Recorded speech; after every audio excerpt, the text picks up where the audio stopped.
दोस्तों, दिवाली पर प्रदूषण का रोना रोने वाली लॉबी को तो नहीं दिखाई देता, पर हम आपको बता देते हैं कि दिल्ली एनसीआर की हवा अभी भी प्रदूषित नजर आ रही है। दरअसल हर साल अक्टूबर नवंबर में दिल्ली एनसीआर की हवा जहरीली हो जाती है।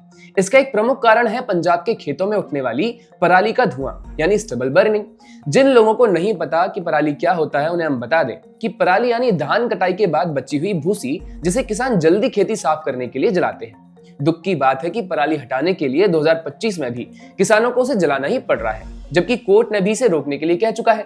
दिल्ली का एयर क्वालिटी इंडेक्स यानी AQI 300 के ऊपर पहुंच चुका है, जो WHO के स्टैंडर्ड से 15 गुना ज्यादा है। लेकिन चौंकाने वाली बात यह है कि जहां हरियाणा ने समस्या को 95% तक नियंत्रित कर लिया है, वहीं पंजाब में अभी भी हजारों पराली जलाने के मामले दर्ज हो रहे हैं। आम आदमी पार्टी की सरकार जब तक दिल्ली में थी, तब तक अरविंद केजरीवाल मुख्यमंत्री रहते हुए बार बार कहते थे कि हरियाणा और पंजाब में पराली जलाने से दिल्ली में पॉल्यूशन हो रहा है। तो केजरीवाल जी, हरियाणा ने तो इसे रोककर राष्ट्रीय मॉडल पेश किया है, पर आपकी पार्टी की पंजाब सरकार क्यों दिल्ली की सांसें घोट रही है? दोस्तों, पराली जलाने और इसे मैनेज करने में हम पंजाब और हरियाणा सरकारों की तुलना करेंगे तो आपको जमीन आसमान का अंतर नजर आएगा। 2025 की धान कटाई का मौसम चल रहा है। सैटेलाइट डेटा के अनुसार 15 सितंबर से 26 अक्टूबर तक पंजाब में पराली जलाने के 743 मामले दर्ज हुए हैं, जिनमें से अकेले 26 अक्टूबर को 122 मामले सामने आए। ये एक सीजन का सबसे बड़ा सिंगल डे स्पाइक है। पिछले साल 2024 की तुलना में ये संख्या 70 से 77% कम है। 2024 में 10,909 मामले सामने आए थे, लेकिन फिर भी सीरियस सिचुएशन है। ज्यादातर मामले मलेरकोटला, CM भगवंत मान के होम डिस्ट्रिक्ट संगरूर और लुधियाना जैसे जिलों से आए हैं। पंजाब सरकार का दावा है कि बाढ़ ने फसल को नुकसान पहुंचाया, जिससे पराली की मात्रा घटी और जलाने की आवश्यकता कम हुई है। लेकिन हकीकत यह है कि धुआं दिल्ली तक पहुंच गया है। दिल्ली में AQI 318 तक पहुंच गया है और अस्पतालों में सांस संबंधी बीमारियों के मामले 20 से 30% बढ़ गए हैं। जबकि इसके अपोजिट हरियाणा में 6 अक्टूबर तक सिर्फ 7 मामले दर्ज हुए, जबकि पिछले साल इसी अवधि में 150 थे, यानी 95% की गिरावट हुई है। पूरे सीजन की बात करें तो 15 सितंबर से 21 अक्टूबर में कुल 55 मामले हुए, जो पिछले 5 वर्षों में सबसे कम है। अब आप कह सकते हैं कि हरियाणा अब सस्टेनेबल क्रॉप रेसिड्यू मैनेजमेंट का राष्ट्रीय मॉडल बन चुका है। हरियाणा ने शक्ति और प्रोत्साहन का संतुलन बनाकर इसे संभव किया है। अब आप पूछेंगे कि हरियाणा ने पराली जलाने के मामले में 95% की कमी कैसे आई? तो हरियाणा ने पराली प्रबंधन को एक मिशन की तरह लिया है। मुख्यमंत्री नायब सिंह सैनी और कृषि मंत्री श्याम सिंह राणा के नेतृत्व में एक मल्टी प्रोंग स्ट्रेटजी अपनाई है, जो strict enforcement, farmer incentives, machinery distribution और इंटर डिपार्टमेंटल कोऑर्डिनेशन पर आधारित है। राज्य ने 9,036 नोडल अधिकारियों की नियुक्ति की है, जो रिस्क जोन के आधार पर 50 से 100 किसानों की निगरानी करते हैं। एक विशेष मोबाइल ऐप के माध्यम से तत्काल रिपोर्टिंग होती है। 7 मामलों में से 3 पर FIR, चालान और लैंड रिकॉर्ड्स में रेड एंट्री की कार्रवाई होती है। अभी सभी जिलों में पराली प्रोटेक्शन फोर्स तैनात की गई है, जो तुरंत एक्टिव रेस्पॉन्स देती है।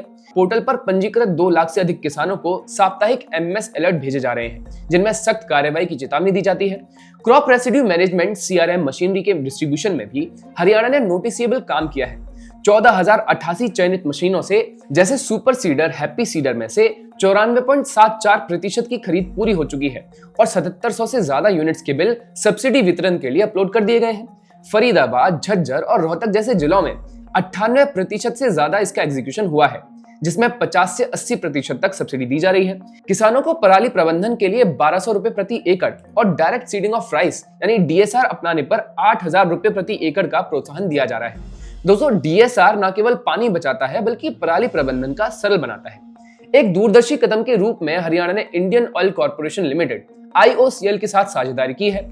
पानीपत के इथेनॉल प्लांट को पंजाब और आसपास के जिलों से 2 लाख मैट्रिक टन पराली की आपूर्ति की जाएगी, जिससे किसान 1500 से 2,000 रुपए प्रति टन कमा सकेंगे। सरपंचों को शामिल कर गांव स्तर पर जागरूकता अभियान चलाए जा रहे हैं। केंद्रीय कृषि मंत्री शिवराज सिंह चौहान की वर्चुअल मीटिंग में भाग लेते हुए कृषि मंत्री राणा ने फंड के पूर्ण उपयोग और किसान संपर्क पर जोर दिया। हरियाणा ने साबित कर दिया है कि शक्ति और प्रोत्साहन का संयोजन समस्या और स्थायी समाधान हो सकता है। वैसे जो लोग इस मामले को राजनीतिक एंगल से देखते हैं, उन्हें बता दें कि भारत में चावल की सर्वाधिक पैदावार पश्चिम बंगाल, आंध्र प्रदेश और तेलंगाना में होती है, जबकि पंजाब में ये मात्र 12 मिलियन टन है। फिर भी इस राज्य में पराली जलाने के मामले ना के बराबर होते हैं।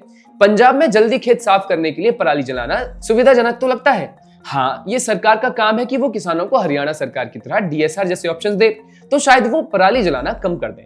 पराली का उपयोग भी किया जा सकता है। बंगाल में से गोबर गैस, खाद या चारे के लिए इस्तेमाल किया जाता है। जबकि आंध्र प्रदेश तेलंगाना में बायोफ्यूल या कागज उद्योग को बेचा जाता है। पंजाब में पशुधन कम है, मजदूर महंगे हैं और पराली का चारे के रूप में उपयोग कम होता है। दोस्तों, पराली जलाना आसान रास्ता लगता है, लेकिन ये सार्वजनिक स्वास्थ्य का दुश्मन है। हरियाणा ने साबित कर दिया है कि स्ट्रिक्ट इन्फोर्समेंट, टेक्नोलॉजिकल इंटरवेंशन और फार्मर सेंट्रिक पॉलिसी से इसे रोका जा सकता है। पंजाब को डीएसआर को बढ़ावा देना होगा, इथेनॉल जैसे व्यावसायिक मॉडल अपनाने होंगे और एमएसपी नीति को रिकंसीडर करना होगा। साथ ही जरूरत है कि आम आदमी पार्टी से लेकर गंभीर हो और सिर्फ दिल्ली सरकार पर और दिवाली पर प्रदूषण का ठीकरा फोड़ने के लिए पंजाब में पराली जलाना बंद करे। अब आपका इस बारे में क्या राय है, हमें कमेंट्स में जरूर बताइएगा।